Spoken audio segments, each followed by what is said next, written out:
যদি আমি আপনাকে জিজ্ঞেস করি একটা ব্যাংক কিভাবে কাজ করে, তাহলে আপনি সিম্পলি বলবেন, আমরা যে টাকা ব্যাংকে ডিপোজিট করি সেই টাকা থেকে ব্যাংক অন্যদের লোন প্রোভাইড করে এবং সেখান থেকে কিছু ইন্টারেস্ট ধরে ব্যাংক প্রফিট কামায়। সিম্পল, তাই তো?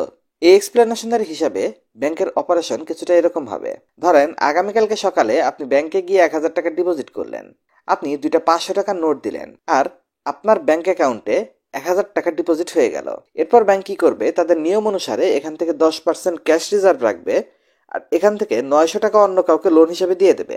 এখন ব্যাংক এই লোন নেওয়া লোকটার কাছ থেকে যদি বছরে 12% সুদ নেয় আর আপনাকে যদি বছরে 6% হারে সুদ দেয়, তবে আপনার ডিপোজিটের মাঝখানে এখান থেকে 6 থেকে 7% সে কামিয়ে নিচ্ছে। এই বেসিক প্রিন্সিপালের উপর সমস্ত দুনিয়ার ব্যাংক অপারেট করে, কিন্তু বাস্তবে এভাবেই শুধুমাত্র ব্যাংক টাকা কামায় না। এর পেছনে অনেক বড় গেমস লুকিয়ে আছে যা ম্যাক্সিমাম মানুষ জানে না। গেমটি কিভাবে হচ্ছে একটু বোঝার চেষ্টা করুন। ব্যাংক আপনার এই 1,000 টাকার ডিপোজিটকে খুব সহজে 10,000 টাকা বানিয়ে তার মাধ্যমে ব্যবসা করতে পারে। আর এটা কিভাবে কাজ করে তা আমরা এখন ডিসকাস করব। ভিডিওটি মনোযোগ দিয়ে দেখুন। যখন আপনি ব্যাংকে 1,000 টাকা জমা দেবেন, ব্যাংক তার নিয়ম অনুসারে 10% রিজার্ভ রাখবে আর বাকি 900 টাকা অন্য কাউকে লোন হিসেবে দিয়ে দেবে। কিন্তু মনোযোগ দিয়ে দেখুন এখানে কি হয়েছে। আপনি আপনার টাকা ডিপোজিট করার পর যখন আপনার ব্যাংক ব্যালেন্স চেক করবেন, তখন আপনি দেখবেন আপনার অ্যাকাউন্টে আছে 1,000 টাকা।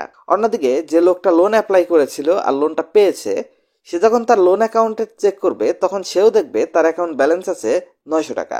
এর মানে আপনাদের দুজনের হাতে 1,000 এবং 900 টাকার পার্চেজিং পাওয়ার আছে, যেখানে অ্যাকচুয়ালি ওই ব্যাংকের কাছে শুধু 1,000 টাকাই ক্যাশ আছে। মানে এই ব্যাংক এখনই ইনস্ট্যান্টলি তার কম্পিউটারে কিছু নাম্বার টাইপ করে এক্সট্রা 900 টাকার ভার্চুয়াল মানি তৈরি করে ফেলেছে, যেটা অবশ্যই ভার্চুয়াল মানি, কারণ একে ব্যাক করার জন্য কোনো ক্যাশ তো তাদের কাছে আসলে নেই।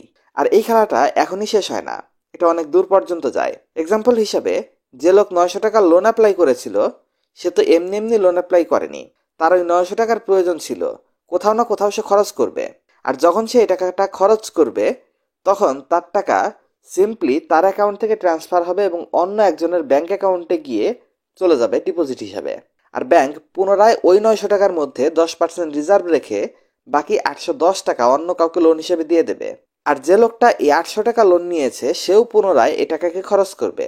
এই টাকা তার অ্যাকাউন্ট থেকে ট্রান্সফার হয়ে অন্য কারো ব্যাংক অ্যাকাউন্টে গিয়ে ডিপোজিট হবে এবং ব্যাংক পুনরায় সেখান থেকে 10% রেখে বাকি 729 টাকা অন্য কাউকে লোন হিসেবে দিয়ে দেবে। এভাবে করতে করতে একটা ব্যাংক শুধু 1,000 টাকার ক্যাশ ডিপোজিটকে 10,000 টাকা পর্যন্ত ভার্চুয়াল মানিতে কনভার্ট করতে পারে এবং তার মাধ্যমে বিজনেস করতে পারে। ইনফ্যাক্ট, আপনি কি জানেন, আপনি যদি এই দুনিয়ার সমস্ত ব্যাংক অ্যাকাউন্টের ব্যাংক ব্যালেন্সকে একসাথে করেন আর সেটা যদি 100 টাকা হয়, তবে সেখান থেকে মাত্র 5 টাকারও কম বাস্তবে ক্যাশ হিসেবে রয়েছে অ্যাভেলেবল। এখানে 95%-এর বেশি শুধুমাত্র ভার্চুয়াল কারেন্সি, যা আপনি আপনার মোবাইল বা কম্পিউটার আর ব্যাংক স্টেটমেন্টের ডিজিটে দেখতে পাচ্ছেন। এর পেছনে কোনো অ্যাকচুয়াল ক্যাশ নেই। এটা এমন এক হিডেন সিক্রেট টাকার ব্যাপারে যা খুব কম মানুষই জানে, যেখানে একজন ফাইন্যান্সিয়ালি কনসিয়াস ব্যক্তির জন্য এটা জানা খুব জরুরি। যদি আপনি জিজ্ঞেস করেন এটা সঠিক নাকি ভুল, তবে অবশ্যই এটা ভুল।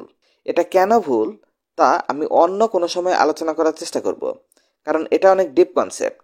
আজকের জন্য এটুকুই। ভিডিওটি ভালো লেগে থাকলে লাইক করবেন আর এমন ভিডিও পেতে চ্যানেলটিকে সাবস্ক্রাইব করবেন।